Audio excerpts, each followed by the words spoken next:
Hi, good morning. It's been a while. This is Eric Grodebois, EPGD Attorneys at Law. This is 5 Minutes with Eric, so let's try and keep it short and sweet. So, the moral of today's video is be intentional.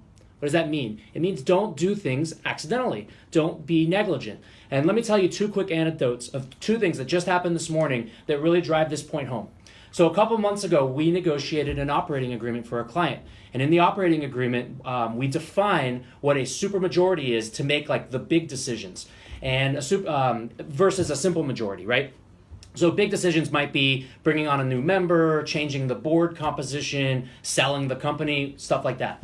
And so the supermajority in this particular case was defined as 5 out of 7 of the members, right? I guess this company had 7 members. So it said 5 out of 7. Well, time went by. A couple people retired, dropped out of the project, resigned their shares, resigned their interest. And so now we're down to 5. So the operating agreement says 5 out of 7. So what does that mean when we're down to only 5? Does it mean 3 out of 5? Does it mean 70%? And so the problem is we're not sure. And truthfully, we're going to amend the operating agreement to prevent this from happening again. But can you see where I'm going with this? When you're sitting there back in July and you're negotiating the operating agreement and somebody says, hey, why don't we make it 5 out of 7? Somebody else should have said, why don't we make it a percentage? Because that way it's at least flexible if things change. Because when people are negotiating a deal, all too often, all they see is sunshine and rainbows and butterflies and dollar signs and everyone's going to get along and we're all going to make so much money. And they fail to anticipate, what if we don't make a lot of money? What if we start having fights? What if somebody's not pulling their weight? So I got another one right here. This right here is the asset purchase and all the attachments for a company from a friend of mine. And a couple years ago, he sold his company and they did an asset sale. Now, we can do another video on an asset sale versus a stock sale, but just put it this way. When you do a stock sale, you're actually selling the company. When you do an asset sale, you're just selling the business. The difference being, at the end, you're left with an empty shell company. And the reason you would structure it that way is so that if there's a lawsuit because somebody's angry, they'll end up suing the empty shell, not the new company owned by the buyer. All right? It's usually better for the buyer, worse for the seller. So my friend in this case is actually the seller. So in that deal, it says that he's going to sell his company for $800,000. He's going to get $200,000 up front and $600,000 pursuant to a promissory note. So then you go and you look at the promissory note, and it says that the $600,000 shall be paid out over 60 months, so that's 5 years, but that it shall be reduced if he doesn't hit certain targets for sales.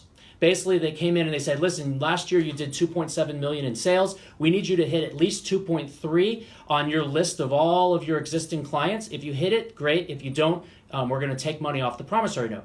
Now, I wasn't his lawyer on the deal, and the fact is, he agreed. I guess he thought that was fine. Well, lo and behold, a year later, he didn't even come close to hitting that goal. So he gets a promissory note he gets a demand letter in the mail from the same lawyer that was representing the buyer, and the demand letter says, hey, you didn't hit your goal. We're basically canceling the promissory note. So instead of selling your company for $800, he's only gotten $300. So he sold his company for $300. And he's stuck in an employment contract for 5 years or 4 more years with a 5-year non-compete in that employment contract. So let's go back to my point. Did he mean for it to be this way? Was this something intentional? Well, I asked him, so why didn't you hit your goals? And he says, well, the other side didn't have customer support. They didn't help me. They actually caused problems. I wasn't out there selling because all my clients, all I was doing was putting out fires because all my clients were angry because when we transitioned to the new system, they just weren't being taken care of. And I said, well, did you think about that? He goes, no one talked about it. And he's right. I mean, I look, and it doesn't say right here in the promissory note, it doesn't say it shall be reduced but if we don't hit our numbers, unless it was due to the failure of the buyer, because that's what he's saying. He's saying the buyer set me up to fail. Well, listen, for all you lawyers out there watching this video, don't set your clients up to fail. It's your job to think through these problems. It's your job to be one step ahead. Now, in my case with my operating agreement, listen, we're going to sit down, we're going to amend the operating agreement. All's well that ends well. It's going to be easy. In the case of this promissory note, he's got a really tough decision in front of him. Does he sue his current boss certainly get fired, certainly never get another dollar unless he wins the lawsuit, and he's looking at maybe $150,000 in attorney's fees just to fight it out. And here's even worse. The buyer put a jurisdiction clause in there that says he can only have the lawsuit in Orlando. Well, listen, that buzzer means it's been 5 minutes. So once again, thank you, everyone. This is EPGD. I want you all to be intentional. Don't let things happen by accident.